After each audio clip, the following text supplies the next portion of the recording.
Hey guys, just here, at the theater. Just about to be watching Moneyball. Might as well give you a review with this video. So, see y'all later, and hope you enjoy my review. See you guys later. What's going on, you guys? Coaster here to review the movie Moneyball.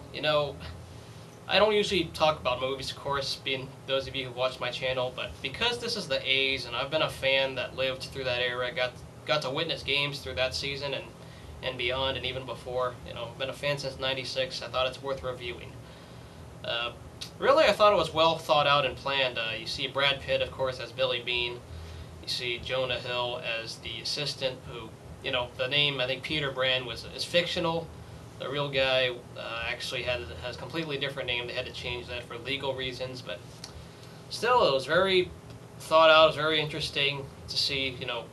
It felt weird as an A's fan to see some of those players, obviously, as being played by actors, because that's, a guy that's not Eric Chavez, the guy that's not Miguel Tejada. Of course, Billy Bean himself, I'm used to seeing.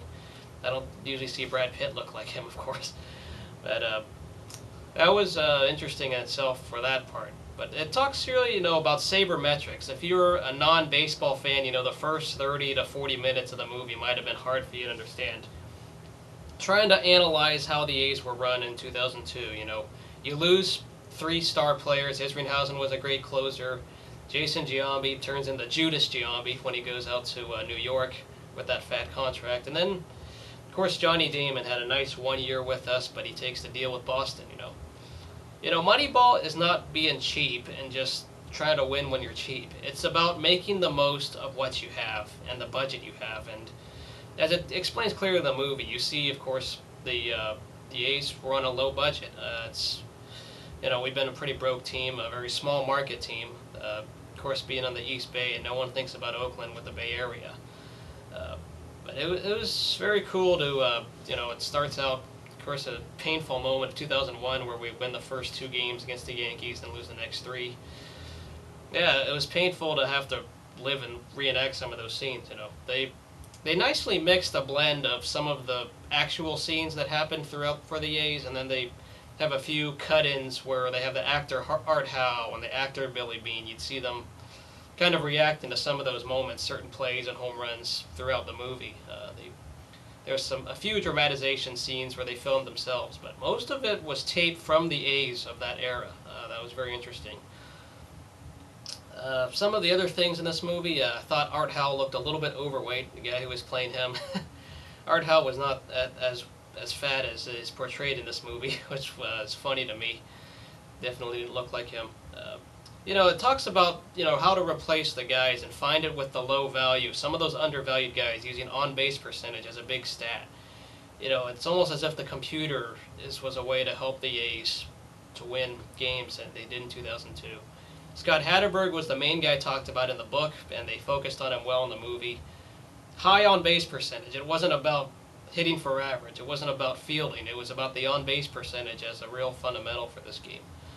And considering, it was the best chance of opportunity to win a championship for the A's in 2002. They did the most of what they could with the budget they had. David Justice, of course, was the outfielder to replace Johnny Damon. And then you had Chad Bradford in the middle relief bullpen, which, ironically, he was not from 2002. He came a year before in 2001, for those of you who didn't know. Talked about, submarine pitching. That was a thing. Pretty brand new to me at the time when Bradford came along. But it was interesting about the undervalued players. He had to really dig his holes for certain players on how to run the team, because the A's didn't have the money to afford those big name players for all that money that they were making. Even today, the A's can't make a fat contract. They have, of course, more money than back then, but still, it's very impossible. But it's saddening to me. Of course, the end, how the A's did not win the World Series in 2002, and there's a caption at the end. It talks about, of course, Billy Bean turning down the money to work for the Red Sox, and of course, the Red Sox won the World Series in '04, 2 years later, with some of those principles. All other 29 teams use at least a piece of Moneyball or a piece of the sabermetric scouting when finding players today. That did change the game, whether you want to say that or not. All other 29 teams use a little bit of Moneyball in them. Okay. Yep. If you're disagreeing, you're delusional.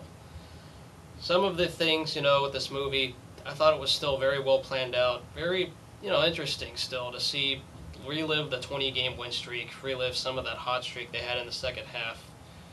That it's just sad that this could not end on a championship note, and it still stinks today because today all these teams with the high payroll have been winning the championships as of late. They all have at least 100 million in their payroll. The A's today are like in the 60 millions. They're not even close to what the majority of teams are able to spend today, and it hurts. It really does, because that year was our opportunity of chance, but it didn't happen that way.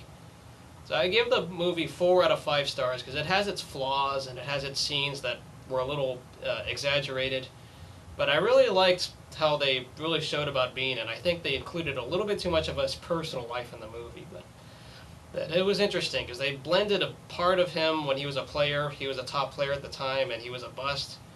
And then it's almost as if he had to reflect upon that today. So if you haven't seen the movie, if you're an A's fan, I recommend you see it.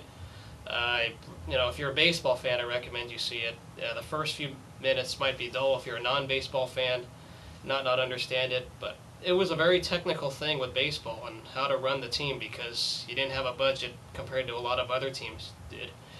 And it was making the best of what you have, as said before. So thought it was a good movie, very enjoyable, very entertaining.